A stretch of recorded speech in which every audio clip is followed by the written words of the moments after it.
Going on, all you beautiful souls? Welcome back to the Coop channel. Got another reaction today. The video is called When Corrupt Cops Try to Seduce Suspects. This one comes from Agent 12, 3.5 million views. So you may have seen it yourself, but we're going to take a look at it. If you don't want to hear my spiel on it, exit out now, go find Agent 12 and check out his video. Show him some love, give him some likes, hit the subscribe button, do all that great stuff. I appreciate him making this video so we can take a look at it and talk about it as we'd like. Got my vape maker here, got my adult beverages handy. Another day older, another pound heavier. Now let's get into it. Hold up. Make that boy a little bit bigger. All right, cool. Full screen. Here we go. This cop is about to abuse his power in the sickest way possible, and all for his own personal gain. You're sexy. Is that unprofessional of me? I don't know. I'm sorry, but like, I'm just like, damn. You got a room? Okay. D'Angelo Reyes. As Officer Reyes grabs the attention of a passerby during an investigation, it all starts off perfectly innocent, just like any cop making inquiries. She has no reason to be suspicious, as this is a cop after all, but she has no idea what he has planned for. Officer Reyes is there on serious official business. He's supposed to be tracking down a murder suspect, but instead he decides to use this as an excuse to start a conversation with someone who catches his eye. I mean, I heard some noise that direction, but I didn't. Okay. Oh, do you live around here? Yeah, I stay at the motel. But Reyes turns a routine inquiry into something a lot more personal. What's your name? My name? I'm Eric.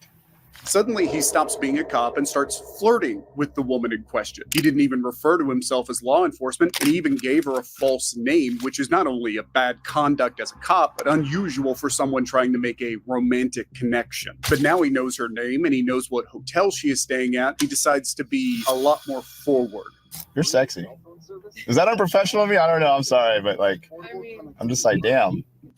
If you got to ask if it's unprofessional, then you already probably crossed the line, my dude. A cop in uniform calling someone sexy while supposedly asking about a murder suspect is about as unprofessional as you can get. This might look like a case of simple flirting, but Reyes is secretly noting everything she says, as he's going to need it later. He's planning on seeing this woman again and asks where she will be later that night. You just chilling tonight? Probably. Okay. You got a room? Okay. It's me and my dog, Felony. Oh, really? Okay. At that point, Reyes got out and took the woman's number and then used the police computer to look her up. The woman had a criminal history, something Reyes was going to use against her when he met her later at the hotel. The victim was meeting Reyes in good faith, but his intentions were much different. He gave her a choice: sleep with him or he would find a way to put her in jail. He did all this while he told his department he was running reports. The victim, who was no doubt terrified at going back to prison, allowed Reyes to... But after the footage came to light, he resigned from the police force and faces a first-degree charge for his crime. Dude, let me ask you this. Do you think a person being in a position of power like that, like a police officer, do you think that their charge should be more than the average person who may not be in a position of power that does this? Because I feel like if you've taken an oath and not only are you going to just like not care about that oath, but you're going to turn around and harm somebody afterwards, I feel like they should just it should be more of a charge for them. Maybe I'm wrong. Maybe you think otherwise, but man, abuse of power is a huge thing in this country and this world. So, geez, I just hate seeing stuff like this when, cops take advantage of their position. They're the whole bad apples that ruin the whole bunch, man. But if they just get treated with kid gloves and they get a slap on the wrist for something like this, it's just going to mean it happens again. Charlene O'Banion. People in a position of power can often abuse that power to exploit others and fulfill their own needs. This can often happen in the prison system where guards have the ultimate control over inmates, like in the case of prison guard Charlene. So we're detectives. We're not like internal affairs or anything like that. So what is being investigated could be a criminal investigation, and it could just be internal. But I tell you that to tell you that this is a voluntary interview. If you don't want to talk to us, you're welcome to walk out at any time. Okay. Having said that, let me see here. We were notified of a possible improper relationship between you and Jacob Parker. These detectives received a tip-off that Charlene and Parker had been secretly seeing each other while he was serving at Conroe, Montgomery County Jail. Parker was far from a model citizen and was locked up for crimes including possession of a firearm and resisting arrest, qualities it seems are attractive to prison guard Charlene. I don't know anything about it. I mean, Do you know who I'm talking about? he's in pod 6. Okay. I mean, I don't know anything about it. Dude, her heart must have been dropping right there. Because, as soon as they bring it up, she's like, I'm still going to try to weasel my way out of it. But she's got to know they've got her dead to rights. So I bet her heart just dropped right there. She's like, oh, shit. I mean, he's just a trustee that we have, around. And I mean, that's it. Okay. Have you talked to him on any jail phone calls or anything like that? No. None at all? Okay. Is that cell phone number, is that a cell phone or a house number? It's a cell phone. Okay. Do you have any other cell phone numbers by chance? Mm-mm. Okay. No. Where are you typically assigned in the jail? It depends. Sometimes I'm in pod 5. Sometimes I'm in, like today I'm in E-Quad. Sometimes I'm in E-Quad. They kind of just all move us around. Okay. The detective is asking a series of questions that he already has the answers to. He is just giving Charlene her opportunity to tell her side of things, an opportunity she passes up, deciding to lie instead. If she just admitted what she'd done there and then, she could have saved herself not just one of the most uncomfortable interrogations of all time, but one of the most awkward interactions you'll ever see. And where is Jacob a trustee at? I think he's in laundry. I've seen him in laundry. I don't think he's out on the floor or anything like that. Okay. I seen him in laundry because he was smashing and I had my face in a bunch of clean ass towels. That's how I know he's in laundry. And where would you think that this allegation would come from if there's nothing to it? Well, I had a feeling this was coming. So there was an inmate named Justin Coker, Okay. and he got out of here for I don't know what period of time, and he tried to contact me on Facebook, and he sent me a message, and I blocked him on Facebook. And I guess one time Parker was going back to B-Quad to use the bathroom. And he was talking at the window with me, at E-Quad, because I was in E-Quad. He was talking through the window, Mhm. and I guess Coker didn't like that, which I had no contact with him or anything. And I don't know why, he went up to, I don't know what was said between them, but he went up to Parker and said something, and then Parker ended up went back to the laundry. And Parker had told me that he had gone up to him and was like, don't talk to her or something crazy like that. And I kind of just brushed it off. I was like, whatever, because he had already returned. He was out and then he returned. And when he was out, that's whenever he tried to contact me. So, but again, I never spoke to him or anything like that. And I mean, that was that. I didn't think anything of it. I'm just like, don't listen to him, and that was it. Okay. So. Right now, Charlene is trying to explain her way out of a tricky situation. In most cases, it would be her word against the detectives. All she had to do is keep calm and keep lying, and she could maybe get away with it. She may have concocted this story long before the interrogation, or she may be making it up as she goes along. But either way, these detectives are not buying it. So I'm just not trying to be rude here. I'm just, Yeah. why would you expect this conversation to come up from that?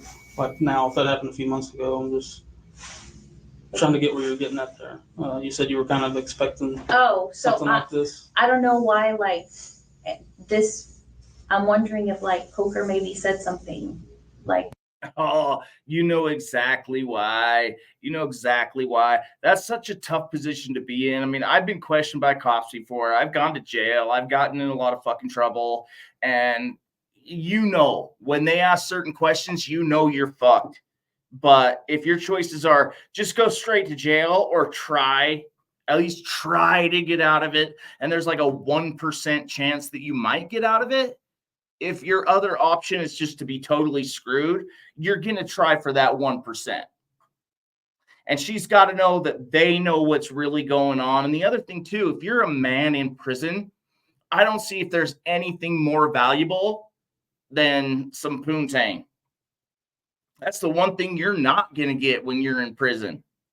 And so if somebody is getting it and he says something, man, the other inmates are going to be so jealous, they're going to rat you the fuck out. If it means like another pudding cup once a month, they'll do it. They don't want to see somebody getting something that they can't get, dude. So if you're smashing a CO, you better expect that another inmate is going to rat you out without a doubt. to get him in trouble or me in trouble. Like, I don't know if that's the only thing I think that's like related that has anything to do with Parker. And then the detectives drop a bombshell and reveal that they know an awful lot more than they're letting on. They suspect that Charlene is guilty of breaking the Prison Rape Elimination Act of 2003, which was created to deter sexual abuse in prisons. It specifically forbids an inmate on inmate sexual assault or abuse and staff on inmate sexual misconduct. That conduct can include assault and, more importantly, sexual relationships. Under the act, a prisoner cannot legally consent to intercourse similar to how a child can. So any sexual contact between a prisoner and staff is seen as abuse. So what Charlene says next may help determine her fate. So I was kind of told of this about, what do you think, Chris, about 45 minutes ago? So I don't know exactly how it started, like who it started from. But I was told that it was brought to somebody's attention, and then we looked at jail calls. And there's jail calls between you and Parker.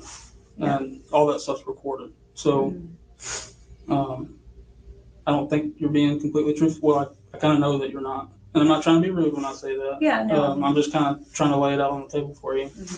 You kind of get one shot at this of being truthful, and people, perception means a lot in criminal cases and internal cases. For sure. It's a huge deal. It sways people to do a myriad of different things, Right. And this is kind of your chance to paint your own image. Yeah. Makes me wonder, like, she's cute. I mean, I'm an equal opportunity layer. Like, she's cute. She could get a date. She doesn't have to settle for some dude that's in prison. She could be out there meeting dudes at the bar. She'd get plenty of attention. So is this has something to do with the danger of it and the risk of it all? Is that like kind of a turn on? Or did she just decide she's going to fall in love with this dude that's in jail? I don't know. But seems like there's some kind of psychological explanation that could be there that, doesn't fall in line with the average person out there. So can you kind of tell me what's going on? Charlene maintains her innocence, denying any relationship at all, either inside or outside of the prison, and trying to suggest whoever gave them the tip-off is lying. But the detectives know she is lying and let her spin her story. I guess a few years ago, we talked, and then I ended up here, and then he ended up here. I didn't know he was here. It wasn't anything like that. And that was that. Okay. So when you say y'all talked, like kind of dated a little bit before you started No, working I here? wouldn't, no, like he was never like my boyfriend or anything. I just knew him from like the world. Okay. So are y'all kind of talking in a sexual nature now No. that he's here? Oh, no. Now that he's here, no. Okay. I mean, Except y'all smashed. it's never been like phone sex or anything like that. Like that's not, but like we all joke around, like we all make like, you know, like that's what she said type things, but it's never like. So what about some of these phone conversations? No, not here or the phone. I thought. No, you were I just talking mean about phone. conversations y'all are having on the phone No. since he's been in here. Like sexual? It turns out that Charlene and Parker knew each other a whole lot more than she was admitting to. With over 400 recorded calls detailing the pair's sexual encounters inside the prison, as well as plans to be together when Parker is released, the detectives know it's only a matter of time before she confesses. But not before some extremely personal, uncomfortable questions. Well, I'm not saying having phone sex, talking about sexual acts. From what I'm listening to on the calls, I take it as that you've given him oral sex at some point, is what No. I gather from these calls. No, that was like in the world, but we never dated. We just. Okay. But Dude was like, hey, homegirl, did you suck an inmate's dick? She's like, ow. You've had physical relationship with him when y'all were both Out. Yeah. Okay. That was before. Okay. But we never like had sex or anything. It was just kind of like that. You gave him oral sex? Yeah. Okay. But that was before like I knew he would end up here or that I would end up here or anything like that. Okay. Yeah. And I know I'm sorry to get in your business, but No. the allegation's been made, so I want to have as much detail as I can Right. to say either way. Mm-hmm. So when do you think that was about? I know it's going to be hard if it was a couple of years ago, but Going to be hard. That's I want to say like in the past 3 years. She reminds the detectives again and again that all this happened before he was sent to her prison. She went on to say she had met Parker while out with friends in Houston. Parker and Charlene caught each other's eye, and they have swapped phone numbers and met up a couple of times. And that, Charlene claims, is the end of it. But these detectives know better. Charlene goes on to tell the detectives that they have never been alone in the prison, but they have spoken on the phone. In just 15 minutes, she has gone from hardly knowing Parker at all to speaking to him regularly. For the detectives, it's still not adding up, so they decide to bring out their secret weapon. a recording of just the most recent call for us to listen to. Dude, at that point, when they're like, look, we've got this shit on tape, just admit it. You're totally fucked. Just admit it. I don't know. Personally, I don't think I could sit through that damn phone call.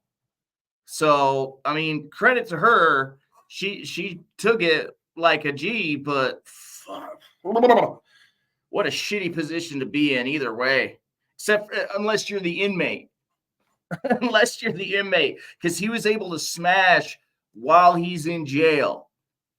I think jails would be 1,000% more calm if each dude was able to smash when he could. I don't know. There's so much gray area there, except for the fact that she was having sex with an inmate. As she's a CO, there is no gray area there. It's totally black and white. Kind of my intent behind that is I still don't feel like you're coming out with the whole thing. So, like I said, I'm not trying to badger you or nothing. I just think that it's important that we know exactly what happened.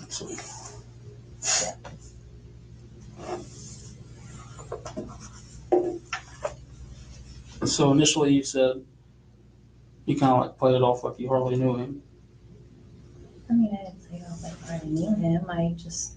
Like, oh, you kind of like stood there and thought. Oh, and right you were now, like, right oh, now. Parker, yeah, I think he's in pot 6. Mm-hmm. But I just looked in the system. There was like almost 400 calls. So between y'all. Yeah. You see where I'm coming from? Kind of how it would seem from my point of view. Dude, the interviewer's probably a little bit upset too. He's like, look, these inmates are able to smash and I'm not. What's up with that? Maybe I hesitate a little bit, but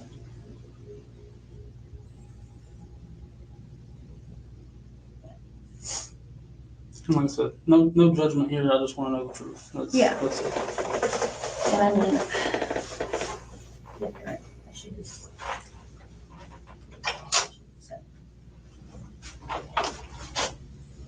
So before we go into all this, do you want to just I mean, tell me the that's, truth? yes, I hesitated to admit that, but The closer the detectives get to the truth, the more uncomfortable Charlene gets. She still denies doing anything wrong, even though she knows the detectives have every phone call she has made to Parker. If she had told the truth from the start, she could have avoided being confronted with their most damning evidence. I really wasn't. I really wasn't like tripping about not making a store this week because I've won the last 3 games in a row.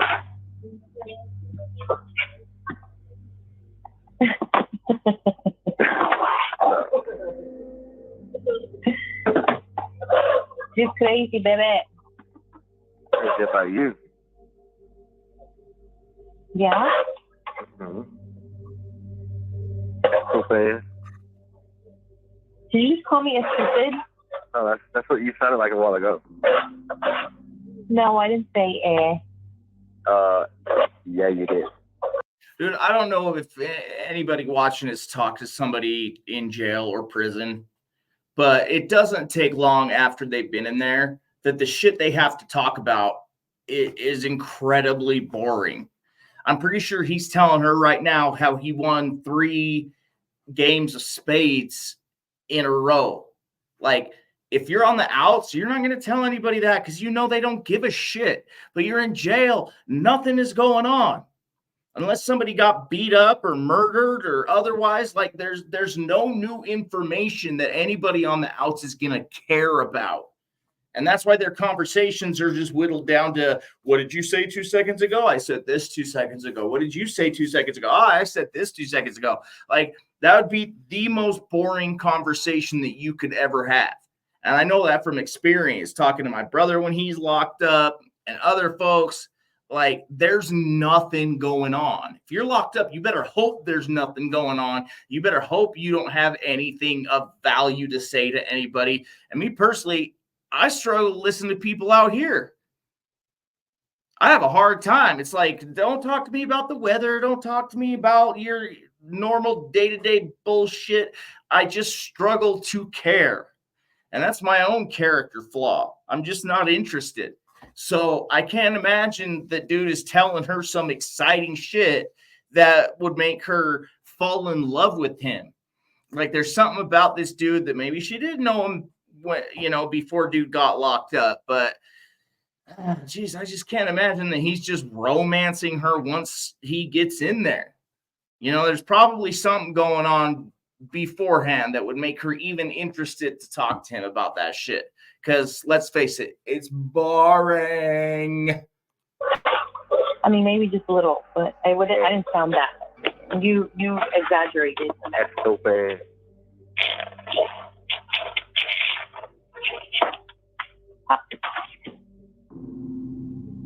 Dude, I need to clean out my fridge. What are you doing, dude? I'm putting the leftover macaroni and cheese in the fridge. Oh my God. Even though we all know what's gonna happen. Yeah, you're not gonna fucking eat them. I am Boring. In 2 weeks, you're gonna be like, oh, it's gonna look like a fucking science experiment in that refrigerator. It looks like that right now. I'm not gonna lie. Maybe. Yeah, it's bad. It's not that bad, but there's He don't care about her macaroni and cheese. He just likes the sound it makes. You know what I'm talking about? Yeah. Oh, I'm on your ass. I need to clean that fridge out. I got a lot of stuff to clean and get rid of before you come home. I'm just kidding. Yeah. Even though Charlene says it's been years since they were involved with each other, the way they're talking with each other tells the detectives differently. She has barely moved in her chair, but we can see that she looks incredibly uncomfortable with her legs crossed in front of her in a subconscious effort to shield herself from the cops. She's uncomfortable with being caught out in a lie, but things are still going to get way worse from here. Yeah, you're supposed to. I mean, you're stuck with me regardless, but I Oh, want okay. you to like just Girl. I just want you to look at me sometimes and be like, damn, my woman's fine. Fine as wine. Hmm? Super fine. Oh, Super. oh God. You are fine, baby. Hmm? You are fine. Yeah. Yeah. Yeah. Yeah. Over the next few minutes, the most intimate details are revealed. And you got a live ass head game. Oh my God.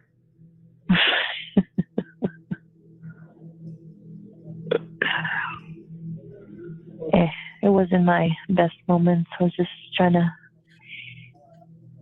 get it done. Are you in bed? Get what done, homegirl? Get what done? Got a little phlegm to that throat? Like, I can't believe she's like, I'll tell you whatever the fuck you want to know. Just quit making me listen to this. I can't believe she didn't just die of embarrassment right then and there. These two little nerds watching her being like, oh, I wish I was a fucking inmate. Don't even get me thinking about that because it makes me so horny. Like just going back and thinking about Yeah. that. I get you horny? Oh, yeah. Yeah. I mean, you felt me. I was like soaking through my clothes. You're like a, what is that word? Like when somebody just always like can get horny like at that? I guess that. Yeah. I get very horny very easy. Like I always want to have Not sex. good. Like that's not even, huh? Not good. I mean, I feel like I just like look at someone, I'm like, oh my God, I'm horny. No, like of course, like I only get horny for you. Oh, okay. Ah, bullshit. Yeah. Pause I'm this not for a just minute. like, oh my God, look, I just saw someone.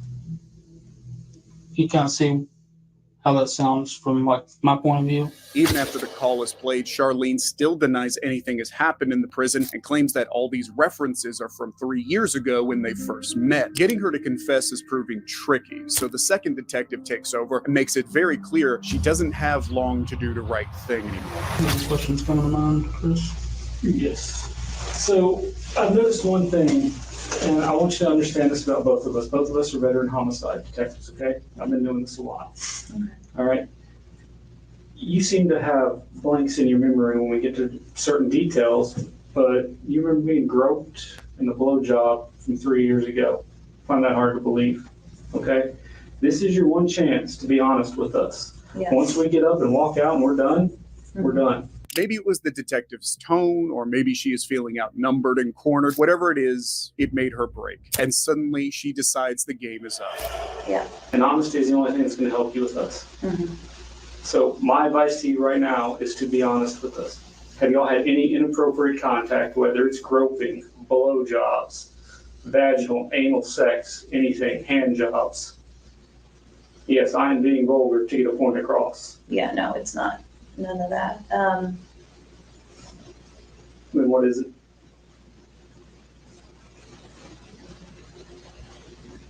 I might have given him a blowjob in that part of the.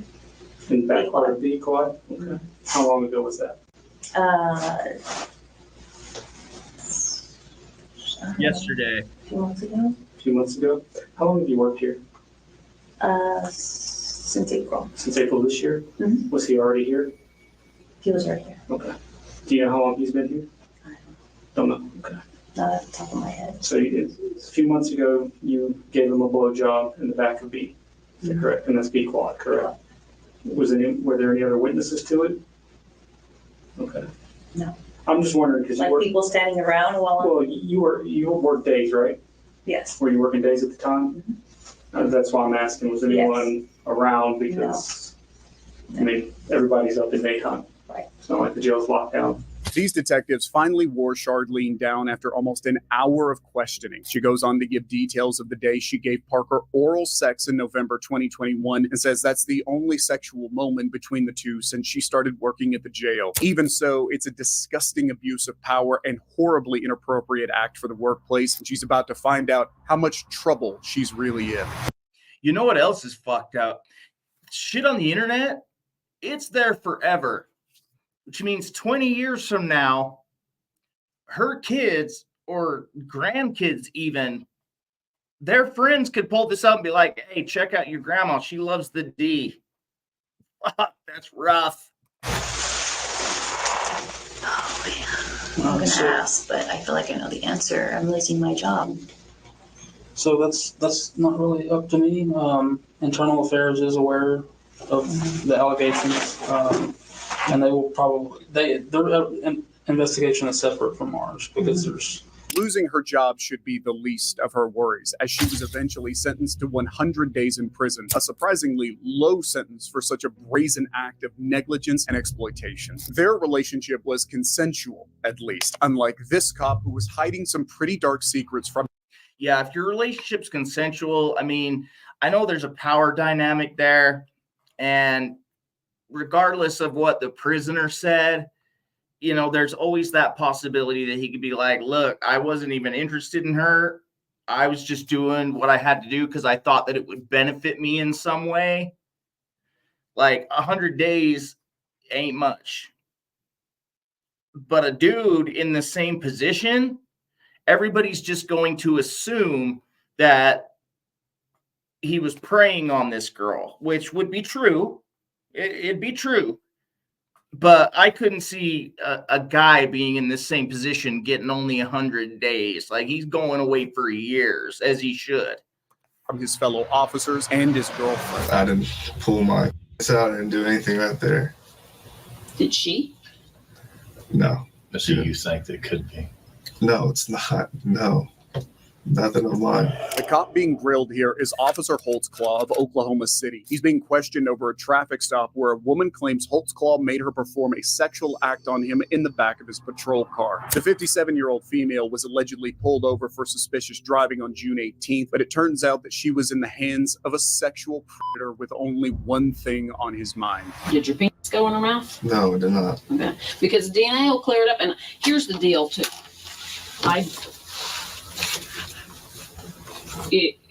We can fall on the sword and say I screwed up or something. But if we say we didn't do it, and then the DNA comes back and says he did it, then we have a huge problem. What Holtzclaw did would make him the poster boy for racism, sexism, and abuse of power. She was not alone, and the police would find at least 8 victims in total, but it all started with this one driver. After the traffic stop, the woman reported what happened to police, and it was immediately investigated. Holtzclaw admits to the traffic stop, but denies that anything out of the ordinary happened. However, what's unusual is that this stop was not officially recorded and happened off-duty. This makes the detectives think that Daniel is lying, so they dig deeper and go back through 6 months of arrests where they find a disturbing pattern. Now, I know you're an officer, and I know you've seen these 1,000 times and you've read them yourself. Right. You still ask me any questions if you have one. Right. Okay. Don't be embarrassed of that. Right. Okay. Don't be embarrassed. Why are you embarrassed? Why? Tell me why you're embarrassed. It's a station deal, so. Nobody. Well, I mean, there's rumors flying. I know, and we tried to do that as kind of quietly as we could, and that's why we took you up the front and stuff. But this is going to make the rumors go away. Okay. And get for worse. you. Right. The rumor tomorrow is going to be on somebody else. Right. Does that make sense? Okay. So let's get them off of you and get them onto somebody else and get this over with. Okay. Okay. They discovered over 20 occasions where Holtzclaw has pulled over African-American women. Each of them had a record and most involved in prostitution. It appears on the surface that he wasn't upholding the law, he was actually stalking his prey. In order to find out the truth, they start with the traffic stop on June 18th, 2014. You had said, and we told you that there was a traffic stop, Right. that somebody made some allegations against an officer. Right. They don't know the officer's name, none of that. And you said that you made a traffic stop after work, but you didn't call it in. I didn't call it. Where was that? It was about Northeast 50th and Lincoln, just to the west. Okay. Tell me about that stop. I was going westbound on Northeast 50th, probably a block just east of Lincoln. I see a red Grand Prix or Grand Am in my right lane, in the outside lane. I'm in the inside lane. The car swerves. And so at the time I'm thinking, okay, it's probably a drunk person, or maybe he got excited because they saw a cop. So I kind of fall behind it, kind of drifting just a little bit, not crossing lane lines, nothing crazy. So I lighted up because at first the traffic violation I saw at first when it swerved, and then made contact. It was a black female, asked for license insurance, stated that she didn't have insurance, gave me an ID. At the time, I'm like, do you have a valid insurance or a valid license? She said no. I told her, I just got off work. I mean, what's the deal? You know, why are you swerving? And she says, I'm just trying to go home to Ann Arbor-ish on the northwest side to see your daughter or something like that. The detective already pointed out that he didn't call the incident in or write up a report, which cops are supposed to do even when they're off duty. This is usually only when a situation calls for it, or to assist on-duty officers that might need help. At this point, it's Holtzclaw's view that he was the right to make the stop. He asked permission to search the vehicle, but found nothing suspicious. The driver told Holtzclaw she was off to see her daughter, and so he let her go on her way. Or at least that's what Holtzclaw said happened. Do you remember her name? It was on the description. I don't. Okay. Do you make traffic stops normally after work? I don't, but in that case, I saw her swerve and whatnot, so I mean, me, I don't. Felt. After I get off work. I know. I mean, I know the last thing I want cops to say do that is right. have a, you know, whatnot, to have the vision, whatever. But I felt like I needed to make that traffic stop. Okay. How was she? Was she respectful? Was she? She felt like she was nervous and whatnot, and I'm like, "Why are you nervous?" And she was even crying. I'm like, "Why are you crying? Why are you nervous? Whatnot?" And she's just like, "I don't know. I'm just nervous because you're a cop and I got pulled over." Like, nothing you had to be nervous about. And I told her, I'm like, "I don't really want to take you to jail for no SDL or anything. I just got off work. I'm tired." So, with my officer courtesy or whatnot, and so go get that taken care of tomorrow. Notice how Holtzclaw throws the phrase whatnot into the conversation over and over. By doing this, he is allowing himself time to fill out the finer details later and to appear like his answers are off the top of his head rather than rehearsed. The detectives concentrate on the time he had the suspect inside his patrol car. Okay, so you got her out of the car. Yes. Okay. And put her in the back of your car. Yes. Okay. Any problems there? No, she was cooperative. Didn't give me any problems or whatnot. Okay. And then you searched, did you run her through Unit 800? I didn't. You didn't. Mm-mm. So did you run her on your MDT? No, I didn't. All my stuff as far as that, because I didn't call it in and say it was a traffic stop, my computer was off and everything as well. Did you shut it off? I just shut it after off, work? yeah. On the way on 50th, I turned it off right before the traffic stop, basically. When you put her in your car, did you pat search her? When I came around, I was like, lift up your shirt. Is there anything on you? Anything as far as your waistband or anything like that? She said no. And then I put her in the vehicle and went from there. Asked her everything. Did your hands go on her at all? I backhanded her on as far as the side. Where on her body? Tell me. You backhanded? Her waist, and the back portion. I didn't touch her or anything, but the back portion of the waist. And then she lifted it up like right here. And there's nothing. Did she lift it up like this? No. Okay. So she never like went, ooh, nothing, No. exposed her breast or anything like that. She asked me if I was like, no, it's okay. She asked you. Come on, you're trying to fucking put the blame on her, bro. You want to search me? I'm like, no, it's okay. So she never like put her hands on the car and you. No, no. Okay. Being a cop, Holtzclaw knows exactly what he is in for in the interrogation room. And more importantly, he knows what to say or not to say to avoid getting in trouble. Everything he did during the traffic stop, he made sure he got consent from the driver, or at least that's what he tells the detectives. In his eyes, he's the perfect cop, but that image is about to be shattered. Well, it sounds like this is the lady. I mean, this is the deal where she's the complaining party. Okay. Okay. And she's making some sexual allegations, obviously, because Shrums is working it. Right. What did she say? Well, was there anything, an accidental touch, anything? If she thought it when I passed searched her, but it was nothing as far as I felt like I would do anything as far as sexual or anything like that. For my safety, I just checked to see if the weapons or anything. And to make clear, I didn't touch her butt, but the way. Dude, you're off work. What do you mean for your safety? You could have just gone home. Why are you going to assume that this 50-year-old lady is going to somehow hurt you? Like, what is this, a 220-pound guy? Some lady that's 5'3", she's going to fuck him up? Like, come on. Face side and whatnot. If you would like me to do, just for you to show you. No, and I'm fine with it, and you have every right to do that. Right. She's saying that you made her lift up her shirt, and when she lifted up her shirt, she exposed her breasts. No. Did you ever see I asked her, is there anything inside your bra? And she said no. So I was like, okay. And she said, you want me to show you? And that's the time I said, no, you don't need to do that. She said she said she was doing this. When you said, is there anything inside your bra? And she was going, no, I don't have anything like that. Did she do that? Yeah, she did, but I didn't look or anything like that. Right. And then she was like, do you want me to show you? I was like, no. She said when she said, do you want me to show you? You said, yeah. And she went, no, I didn't. But could she have been, flashing you?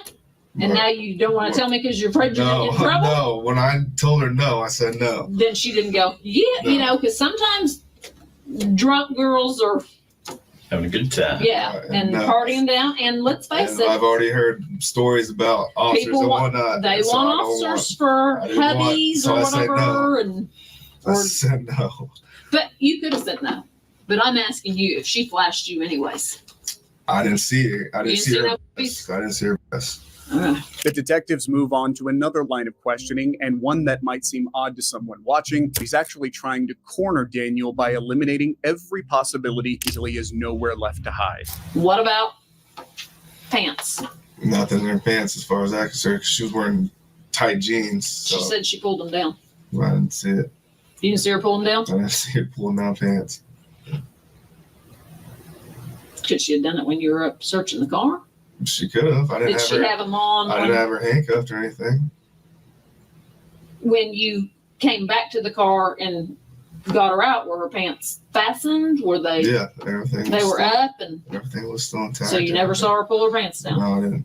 Holtzclaw let the driver go without giving them a ticket. The driver had no reason to take out some kind of petty revenge by making allegations against him. Holtzclaw has covered his back well and is refusing to give the interrogators anything to go off of. He's confident, calm, and showing no signs of stress. So it's time for the detectives to ramp up the pressure and get more direct. We knew you were on that stop.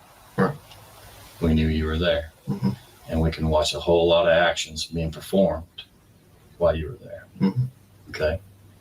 And that's why she was trying to give you every out on the whole booby thing. Right. Okay. The booby thing. And is there any reason at all, even from whatever angle, because, it takes a little bit to clear up those videos. Right. But any reason why your pants would be out? No. Nothing? Nothing. Okay. Now, in doing this, you know how SANE exams work, and I ain't got to explain about DNA or anything like that. Right. Now, I didn't say you had sex with her. Right. Okay. But getting a blowjob, okay, that is a different story. Right. Okay. You see my concern here. I'm just listening to you, sir. I know, but I'd rather listen to you and you start talking. That's all I have, sir. Are we gonna get something from the SANE exam? Go with the SANE exam. Do you understand that you don't have to full blown ejaculate to get something out of the SANE exam? Right. We can get skin cells, we can get pre-ejaculate, we can do all that and still get DNA. Right. Holtzclaw seems pretty prepared for anything, and he is stuck to his side of the story. Dude, I don't know, but to me, he seems like he's nervous as hell, and he has every right to be. Like, I can't imagine getting into that position. Like, if I was a cop, I'm like 100% sure I would never do something like that. But I don't know, man. Like, he just definitely doesn't seem like he's comfortable. That's for sure.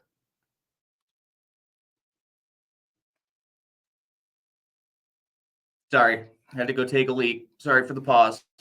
Story so far, but when the detectives bring up the name of another victim, they could have the chance to catch him off guard. You probably not necessarily going to remember the name. Her name is Terry Morris.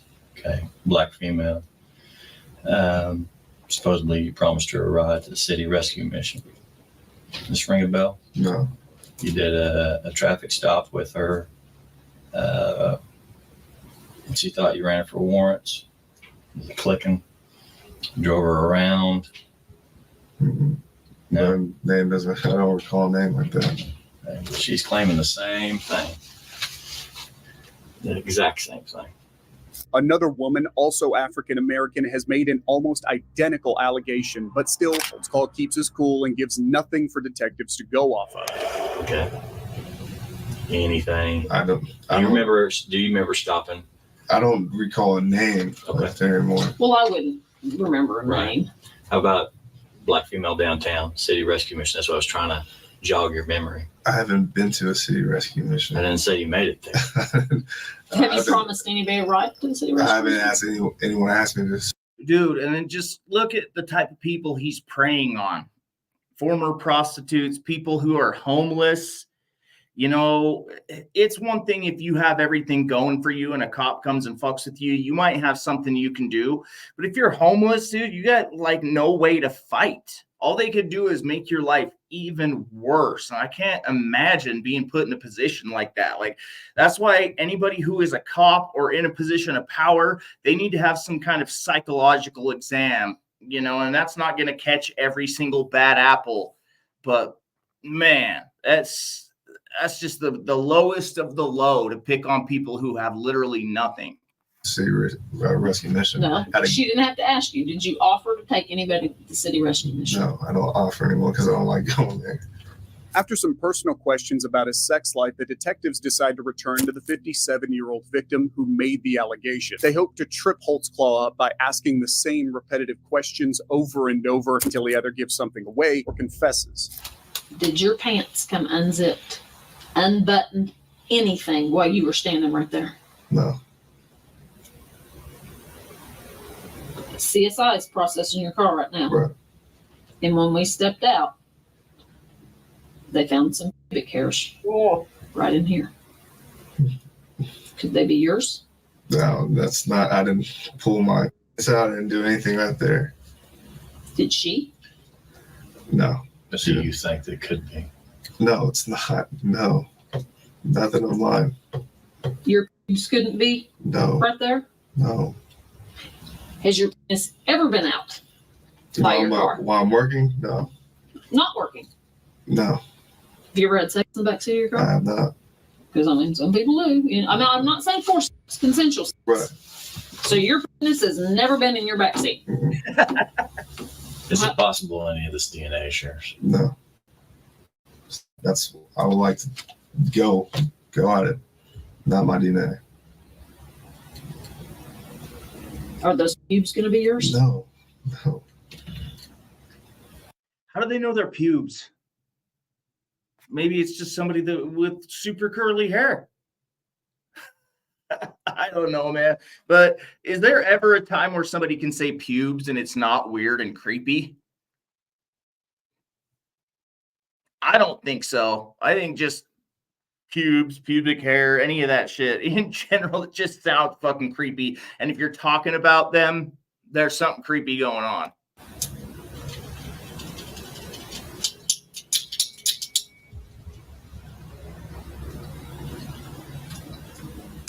Are you worried about it? This whole situation I'm worried about. In order to get what they want, they start to get even more personal, and Holtzclaw obliged, telling them how proudly he has sex every day, and had even tried to have sex with his girlfriend this morning, which might be a way of explaining any trace of sexual activity on him. The problem is, his girlfriend says different. You created some more work. Fixing to go. I just talked to Karen. Okay. She said she was asleep when you got home, and you did not try to have sex, and you did not have sex. She says you didn't.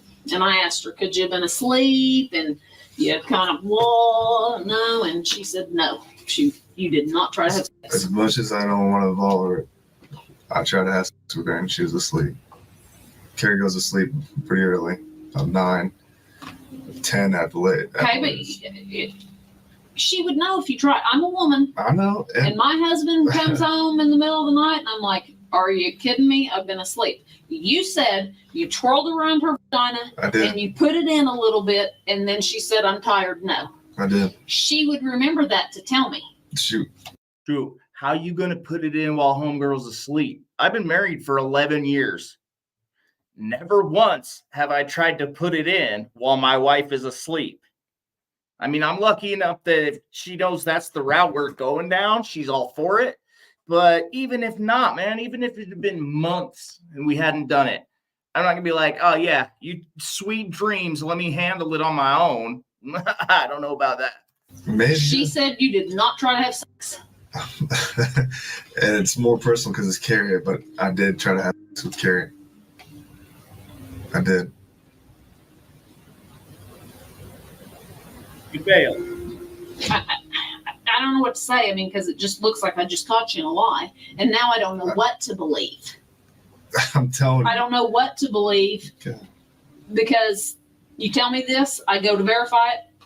She tells me the opposite, and now I'm wondering what you're telling the truth about. Maybe because she doesn't know what the heck's going on. No, she doesn't. I didn't tell her. And I'm glad, but detectives calling her, any other officer asking her a question like that. I know. She may be scared. And I don't want to involve her, but She's involved that's because my you girlfriend. That's you need her involved for you. Right. But now she's given the story that you're not given. I'm telling you, I try to have sex with Carrie. Dude, imagine being so fucked in such a bad spot that your way out of it is to say, I tried to have sex with a woman while she was asleep. And that's your get out of it card. Oh, man. I've broken the law a number of times, but I'm so glad I've never been in this position. My girlfriend. Holtzclaw's story is slowly unraveling, and although he didn't confess in the interrogation, the cops had seen everything they wanted to. He was eventually tried and found guilty of the sexual assault of 8 African-American women who were all classed as vulnerable, so he probably saw them as an easy target. Officer Holtzclaw would be sent to prison for a 263-year sentence, which outraged some of the online community. Many saw the interrogation as one-sided. As far as they were concerned, the investigating officers thought he was guilty and based their questioning on. Bro, young Sheldon was interrogating him. If he was innocent, it shouldn't have been too hard to talk your way out of it. And this comes from somebody I've been guilty of shit, nothing like that. But I've been guilty and I've tried to talk my way out of it, man. If you're innocent, easy as fuck. Super easy to prove innocence. What makes it hard is when you're guilty. That's when it's tough to prove innocence. 263 years? Holy shit.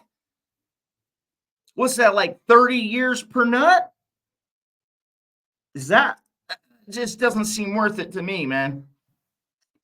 And that's why I've never understood, doing something like that to a woman or anybody. Like, you may have some hormones that are going crazy, man, but 30 years for one nut? Should have just gone home, dude, taken a cold shower and gone to bed.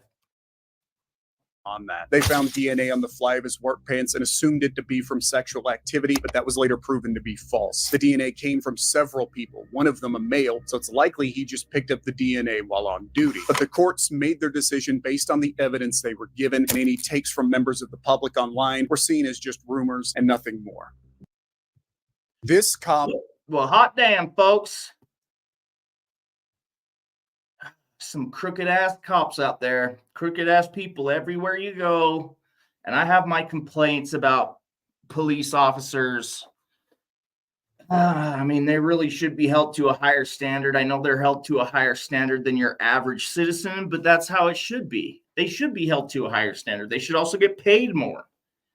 You know, there's a lot of things that could change for police and for the people that they work with, the communities that they work in. Like, qualified immunity should not be a thing.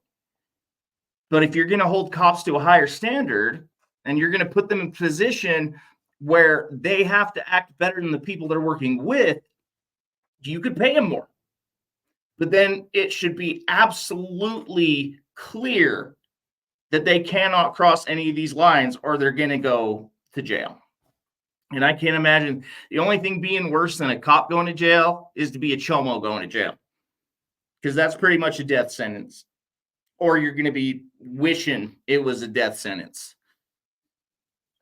They definitely don't get treated well in jail, and I don't feel one bit bad for them. But, I mean, this guy's a sexual deviant as well, and he's using his power to lord it over people. It's despicable. Anyway, I hope you had some fun. I hope it was enlightening. As always, I love you. You're my favorite person in the world. And I'll catch you next time.